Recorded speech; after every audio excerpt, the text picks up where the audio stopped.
Salut, te voici actuellement sur la chaîne YouTube de Snapstar. Sur cette chaîne, tu retrouveras tous les plus gros clashs de Snapchat et tous les plus gros buzz du moment. N'hésite surtout pas à t'abonner et à activer la cloche des notifications pour ne rien rater du contenu exclusif de cette chaîne. Et oui, sur cette chaîne, tu retrouveras des avant-premières et du contenu qui n'est disponible nulle part ailleurs. Sur ce, je te laisse avec la vidéo. Bon visionnage. Comme vous avez pu le remarquer en regardant le titre et la miniature de cette vidéo, aujourd'hui nous allons essentiellement parler de Stéphanie Durand. Vous devez certainement tous la connaître. Stéphanie, c'est une candidate emblématique de la télé-réalité française qui s'est fait connaître grâce à son fort caractère. Comme vous le savez, depuis quelques semaines, Stéphanie et Jessica Thivenot ont cessé de se voir, ce qui a choqué toute la France. Dans cette vidéo, la très belle femme est au bord du gouffre parce qu'elle ne comprend absolument pas l'acharnement des blogueurs. En effet, la jolie brune a été accusée d'être jalouse de l'amitié naissante entre Manon et Jessica. Je vous laisse sans plus tarder avec toutes les explications de Stéphanie, et si vous voulez bénéficier d'avantages qui sont disponibles nulle part ailleurs, vous devez absolument regarder la description de cette vidéo.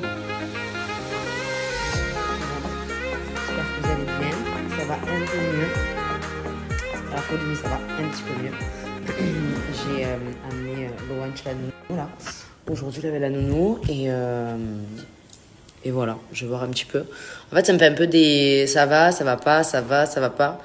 Mais voilà, j'ai bien dormi et tout, donc bref, on verra. Et qu'est-ce que j'allais vous dire? Je vais aller chercher les courses. J'ai fait un drive. Je fais jamais de drive, mais là, comme je savais pas comment j'allais être aujourd'hui, que j'avais besoin absolument de faire les courses, du coup, j'ai fait un drive. Qu'est-ce que j'allais vous dire? Oui, je voulais vous parler d'un truc que j'ai pas eu le temps après de vous parler. Je sais pas si vous vous rappelez, donc du coup, la semaine dernière, je suis montée à Paris parce que j'avais un tournage. Donc du coup, que vous verrez bientôt. C'était trop bien. Vraiment, je pense que vous allez beaucoup rigoler. On s'est éclaté. Donc vous verrez en temps et en heure quand ça se passera. Et en fait, le matin, je vous avais dit que j'avais un rendez-vous et je voulais être au calme pour vous raconter du coup ce rendez-vous. En fait, j'avais rendez-vous avec un chirurgien qu'on m'avait conseillé à Dubaï, à Paris, pour la poitrine. Vous savez que j'y pense, j'ai envie de refaire ma poitrine. Pour vous remettre, il y a quelques années de ça, j'avais fait une réduction mammaire parce que j'avais une forte poitrine et j'avais une très grosse asymétrie. Donc du coup, j'avais fait une réduction mammaire avec la cicatrice en encre.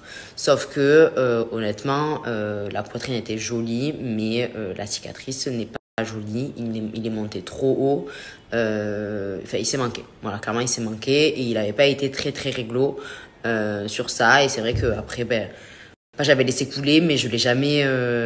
J'étais allée une première fois, il m'avait dit non, mais sa cicatrice, ça met du temps, et en fait, il n'était pas réglo. En fait, moi, en gros, il m'avait fait expliquer qu'en gros, ça allait partir, et en fait, c'est jamais parti, et que j'ai toujours les cicatrices qui montent à ce niveau-là. Et je vous le dis à chaque fois, par exemple, un maillot triangle, je ne peux pas le mettre, ça se voit.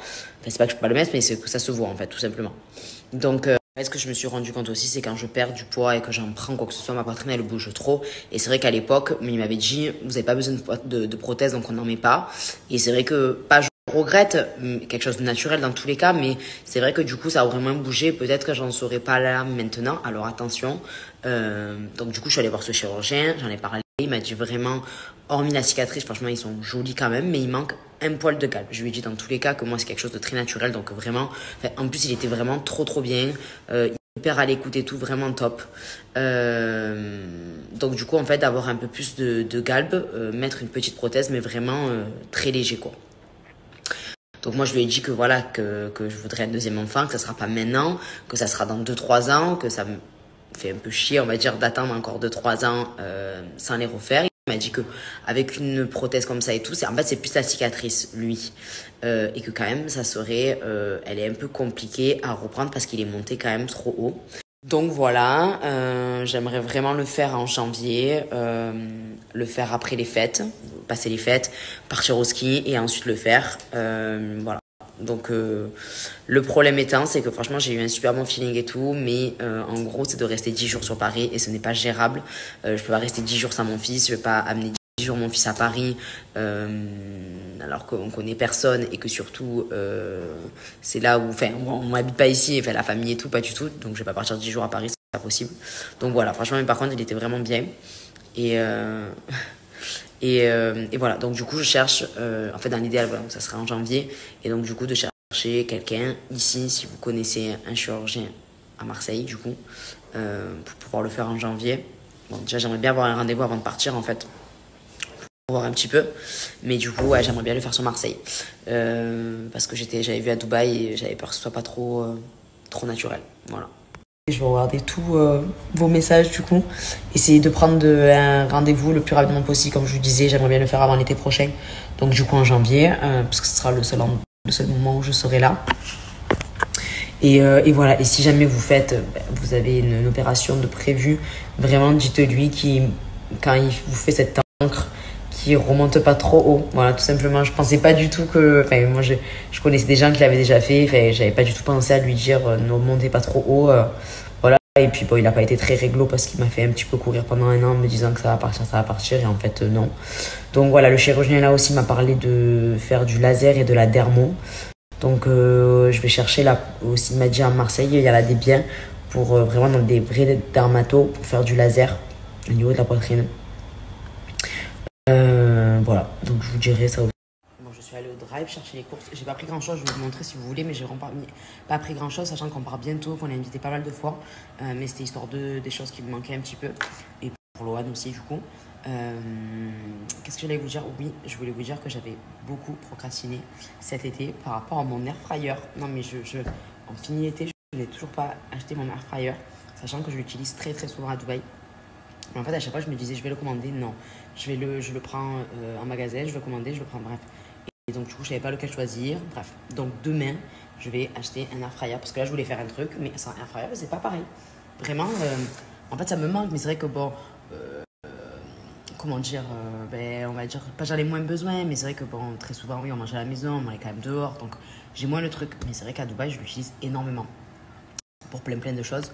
Et voilà, du coup, c'était juste pour vous dire que demain, j'y allais et que si... En fait, j'ai fait une séance de kiné. En fait, moi, j'ai très souvent des problèmes et des nœuds au niveau des trapèzes, très souvent. Et du coup, là, c'était pour qu'il check un peu, qu'il me fasse un petit peu, voilà, du bien par rapport à ça. Et aussi au niveau de la jambe, vous savez, j'avais ce problème au niveau de la jambe où j'avais l'impression qu'à chaque fois j'avais une pointe qui me faisait mal et franchement ça fait des mois et des mois. Et du coup, donc au niveau il me touche et tout, donc il me dit vraiment c'est très noué. Et en fait d'un coup ça commence à me prendre la tête et il me dit est-ce que tu as eu beaucoup de migraines ces temps-ci? Et c'est vrai que moi de base je suis pas du tout migraineuse, pas du tout mal à la tête et tout, c'est vraiment pas... Et en fait en ce moment Théo, je lui disais j'ai vraiment mal à la tête en ce moment, et en fait il m'a dit ta main, t'avais tellement de nœuds, ça t'est monté à la tête, quoi, les cervicales et tout, et voilà. Et ça m'a fait trop du bien. Et au niveau de la jambe, franchement, là j'ai vraiment pas mal. Aujourd'hui, j'ai vraiment pas mal. Et il m'a dit soit c'est ta façon de faire ton sport, si tu as un peu le bassin décalé, quoi que ce soit, et que du coup, c'est vraiment une grosse contracture. Et donc, en gros, voilà, si ça passe pas, que j'aille faire des examens par rapport à ça. Je voulais revenir sur un sujet qu'on a parlé hier, le Terrible 2, même si je pense que honnêtement, pour moi, c'est le Terrible 1, personnellement. Mais voilà, c'est vrai que nous, ça fait longtemps quand même qu'il est dans l'opposition et qu'on essaye vraiment de lui expliquer. Et voilà, il y a des choses où maintenant c'est acquis et vraiment, il les fait plus du tout. Enfin, il y a vraiment plein de choses qu'il a compris, mais voilà, c'est se répéter, c'est lui réexpliquer les mêmes choses, c'est rabâcher, c'est ne pas céder, voilà. Personnellement, nous, on appréhende ça comme ça. Après, chacun fait ce qu'il veut, pardon. Mais voilà, mais c'est vrai que là, ouais, il teste pas mal. Après, il est malicieux comme son père, donc vous imaginez bien. Voilà, mais franchement, il y a plein de choses là que voilà, il commence à assimiler. Mais après, tu te dis aussi, là, on est en plein dans l'éducation, je trouve quand même. Parce qu'avant, quand ils sont vraiment bébés, c'est vraiment le côté, il faut faire attention. Mais là, on est vraiment dans l'éducation pure et dure. Et il y a des valeurs qu'on veut lui inculquer et que ça va définir aussi. Tu te dis, il y a des valeurs, il y a des choses, son éducation, même s'il y a son caractère, il y a des choses où tu vas lui inculquer, et il y a des valeurs que tu aimerais qu'il ait parce que c'est important pour toi, et voilà quoi. Mais c'est dur l'éducation, là, c'est le début de l'éducation, je trouve, et voilà, il faut faire comme on le sent, et surtout avec les valeurs qu'on aimerait qu'il ait. Et voilà, par exemple, un exemple, on est beaucoup dans la politesse en ce moment, on lui apprend beaucoup la politesse. Donc le merci, franchement, il le dit très souvent. Des fois, on va lui dire qu'est-ce qu'on dit. Vraiment, qu'est-ce qu'on dit, c'est merci, il le sait. Le s'il te plaît, je pense que le mot est un peu plus dur aussi à prononcer, mais vraiment, il assimile de plus en plus. Voilà. Donc ça, c'est cool aussi. Ça, c'est une valeur que la politesse, bonjour, au revoir, ça aussi, à chaque fois qu'il y a du monde à la maison. Alors après, il y a ce côté aussi qu'il est. Je sais qu'il y a un côté, des fois, par exemple, des enfants, c'est de la timidité aussi. Voilà. Mais c'est vrai que sur ça, il est avenant. Donc, toujours bonjour, toujours au revoir. Enfin, franchement, c'est des valeurs qu'on essaye de lui donner. Et je sais pas si vous voyez, mais j'essaye de faire un peu plus de contenu sur Snap et quelque chose de différent d'Insta. Parce qu'en fait, très souvent, je faisais Insta et je me mettais sur Snap. Et voilà. Et des fois, je me suis dit, bon, je reste que sur Insta, mais des fois, il y a des gens sur Snap qui sont que sur Snap, mais ils sont pas sur Insta. Donc voilà, juste dites-moi ce que vous préférez voir. Alors, je sais que quand même, Snap, c'est beaucoup plus, Insta, c'est beaucoup plus travaillé, je trouve. Donc voilà, Snap, je pense qu'on peut mettre beaucoup plus de choses aussi. Merci à toi d'avoir visionné cette vidéo et n'hésite surtout pas à nous donner ton avis dans l'espace commentaire. Sur ce, on se retrouve dans une prochaine vidéo dans laquelle il y aura de nouveaux buzz.